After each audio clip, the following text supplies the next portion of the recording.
Bom dia, boa tarde, boa noite, não importa o horário que você esteja, sim, essa edição do RCN, revisão semanal de notícias. Tudo bom, Vanessa? Tudo bom com você? Tudo beleza. Obrigada por estarem ligados no nosso programa. Vamos começar com a primeira notícia. Portugal pode vir a comprar aviões QC-390 para transporte militar. São aeronaves que contam com tecnologia portuguesa. O CEIIA, uma das entidades nacionais que estão neste projeto liderado pela brasileira Embraer, recebeu a visita do ministro da Defesa Nacional, do secretário da Defesa do Brasil. Durante 2 dias, as indústrias de defesa dos dois países reforçaram contratos para novos negócios. Esta visita ao CEIA em Matosinhos decorreu no âmbito do primeiro diálogo entre as indústrias de defesa de Portugal e Brasil. O QC-390 é o maior avião militar da Embraer e é também o maior projeto da engenharia aeronáutica portuguesa, construído para substituir o famoso Hércules C-130, já fez os primeiros testes de voo. O ministro da Defesa pode, em breve, confirmar a compra de algumas dessas aeronaves para as colocar em serviço da Força Aérea. Os QC-390 são aeronaves pesadas a jato. Servem para transporte de carga e pessoal e permitem o uso por tropas para quedistas e são adaptáveis ao combate ao incêndio de florestais.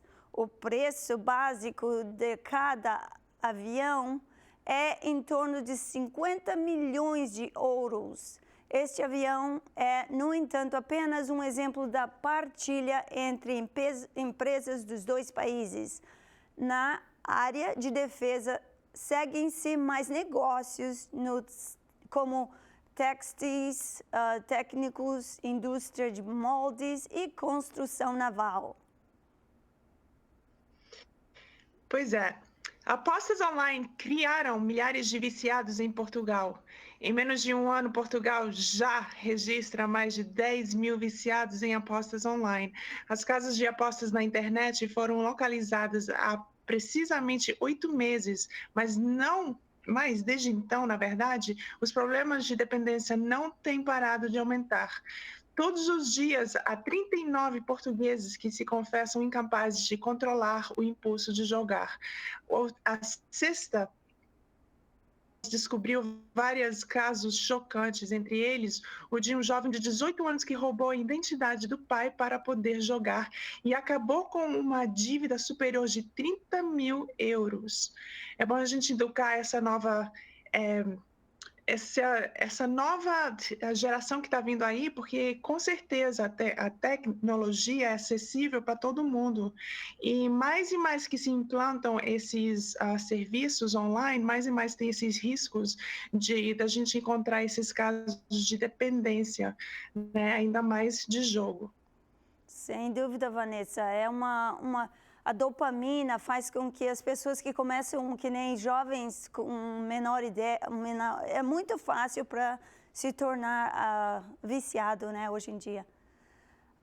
Agora, outra notícia, milhares de mexicanos essa semana foram às ruas de diferentes cidades do país neste domingo, dia 12 de fevereiro, para protestar contra o presidente dos Estados Unidos, Donald Trump, e suas políticas contra o México, em uma mostra de união nacional que também incluiu críticas ao presidente Enrique Pena Nieto.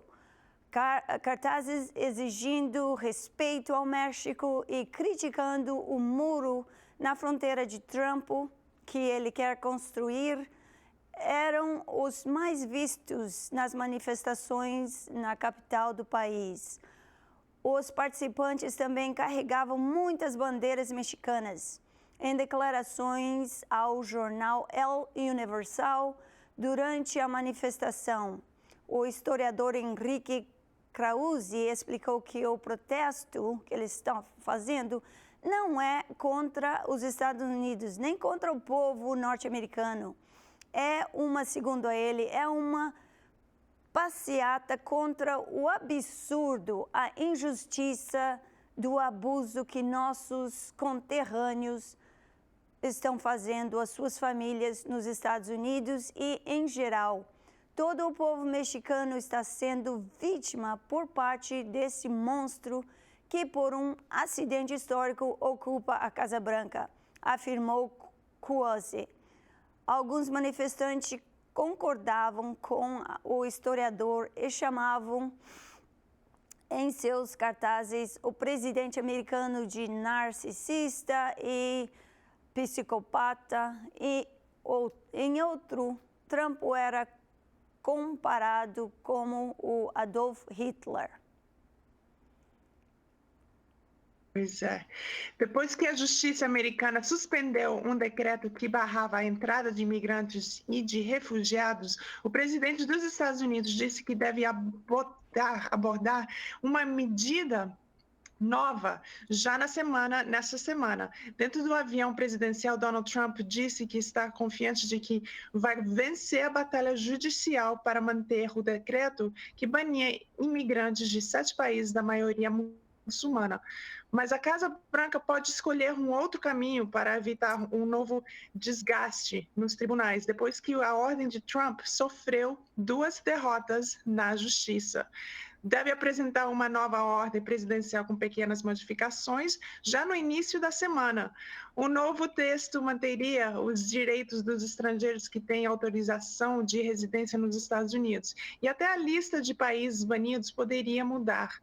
Pelo decreto original, cidadãos do Irã, Iraque, Líbia, Síria, Iêmen, Somália e Sudão estavam proibidos de entrar no país. A suspensão do decreto já foi beneficiado por vários estrangeiros, mas uma história comoveu especialmente os americanos, a de uma menina iraniana, Fatame. Ela tem apenas 4 meses e finalmente conseguiu entrar nos Estados Unidos, onde será operada para corrigir um defeito raro de coração. Pelo menos uma boa notícia entre muitas notícias más, né? Eu concordo. Washington comprometeu-se com só China, uma única China. O presidente dos Estados Unidos, Donald Trump, reafirmou o compromisso de Washington com o princípio uma só China. Numa conversa telefônica com o homólogo chinês, Xi Jinping, após uma polêmica em dezembro que aconteceu, que gerou protestos de Beijing, a Casa Branca e a televisão estatal chinesa CCTV revelaram que os dois líderes conversaram à noite do dia 9 de fevereiro e os chefes dos estados das maiores potências econômicas do planeta abordaram várias questões. O Trump concordou em acatar com o apelo do Xi para que Washington mantenha apenas relações de caráter não oficial com Taipei. Beijing considera Taiwan parte do seu território e não uma entidade política soberana. Citada pela CCTV, Xi afirmou apreciar a posição do Trump e disse estar disposto a trabalhar em conjunto com os Estados Unidos para reforçar os laços e trazerem mais ganhos frutíferos para o benefício dos dois povos. Que bom.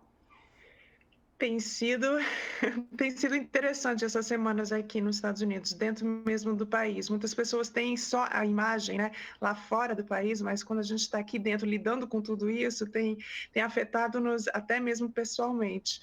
Então, eu vou passar para outra notícia. Isso daqui já é lá no Brasil. Pelo menos 17 pessoas morreram no dia 10 de fevereiro na cidade angolana, na verdade, na Angola, desculpe.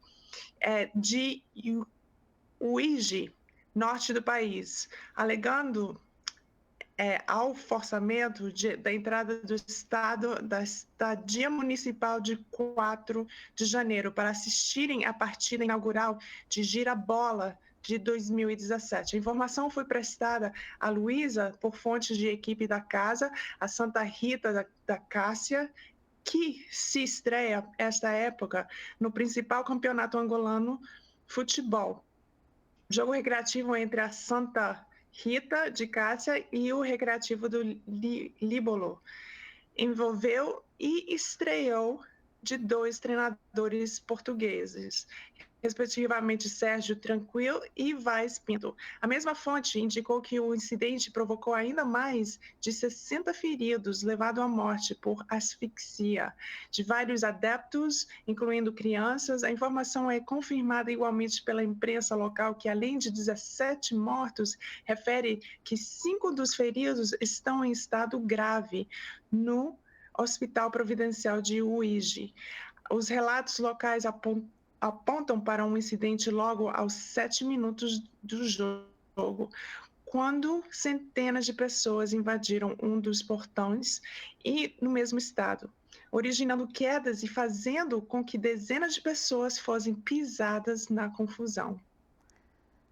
Infelizmente, né, esse não é o primeiro e não vai ser os fãs perdem o controle e muita gente sofre e ficam mortos, né?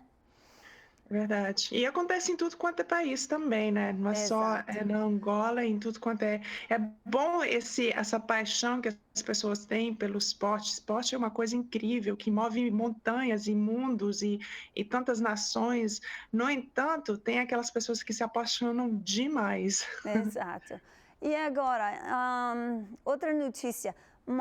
Que aconteceu essa semana, mais de 300 baleias retornaram ao mar na Nova Zelândia, depois de ficarem presas em uma península rasa.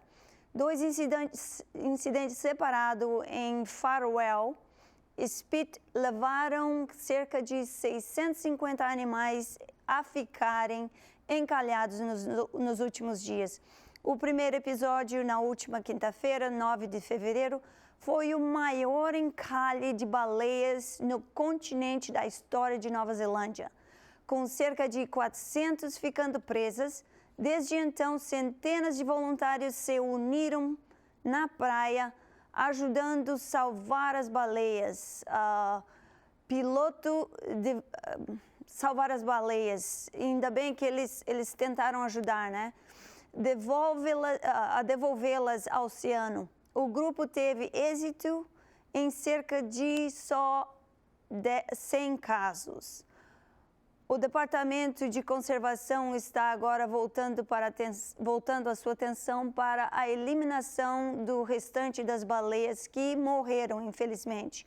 A praia foi fechada em função do risco que os animais em decomposição passam, porque eles podem explodir.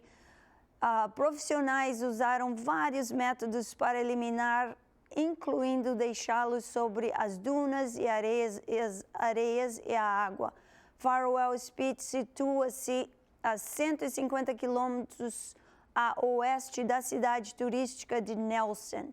É conhecida pela ocorrência de encalhes de baleias. Nos últimos 10 anos, foram registrados ao menos 9 casos.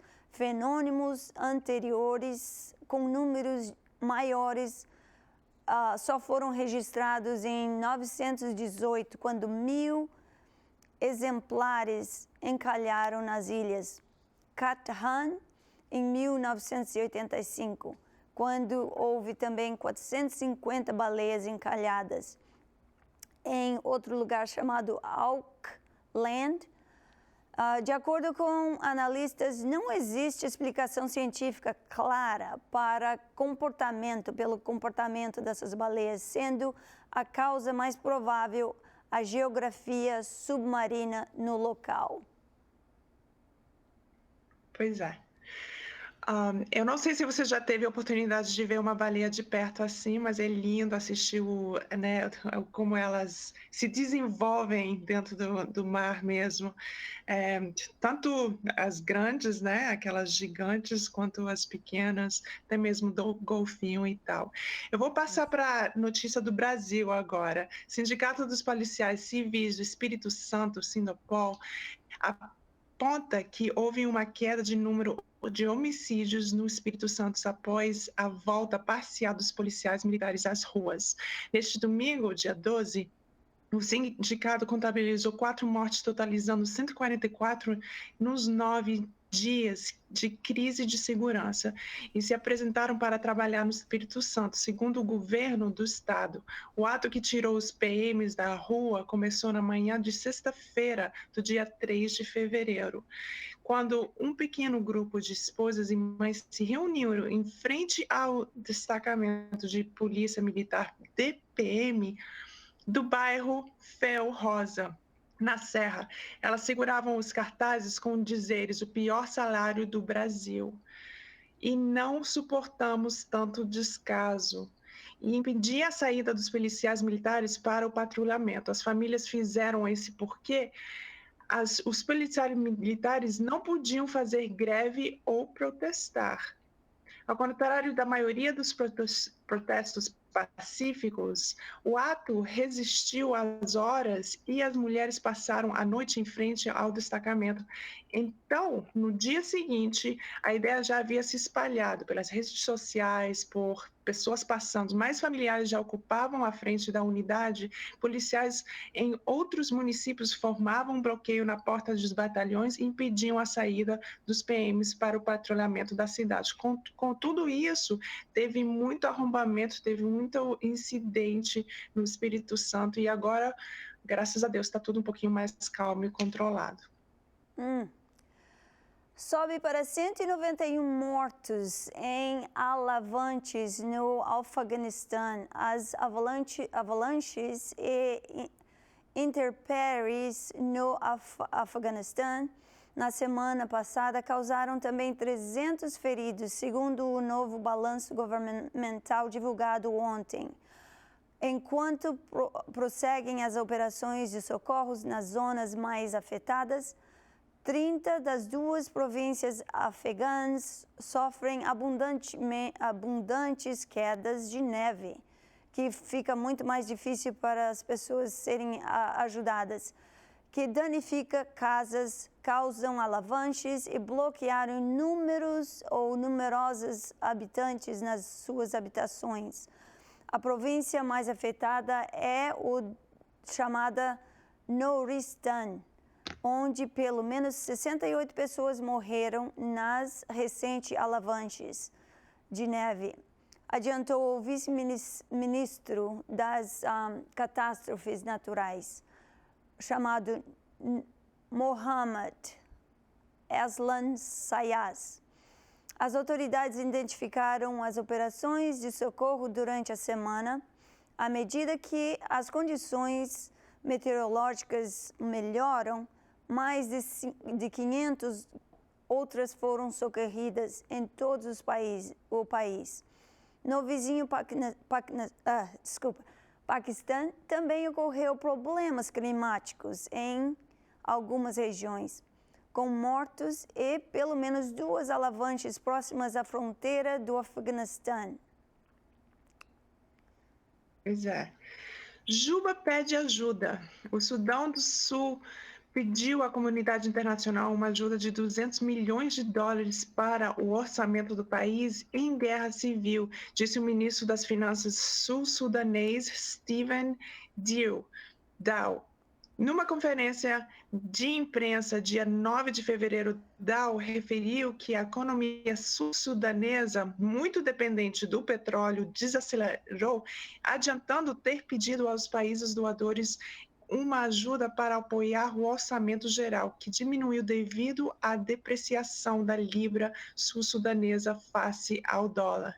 Após uma reunião com os países doadores, líderes como a Alemanha e ministro disse que as consequências dessa crise levaram a um aumento dos preços que os cidadãos não podem pagar.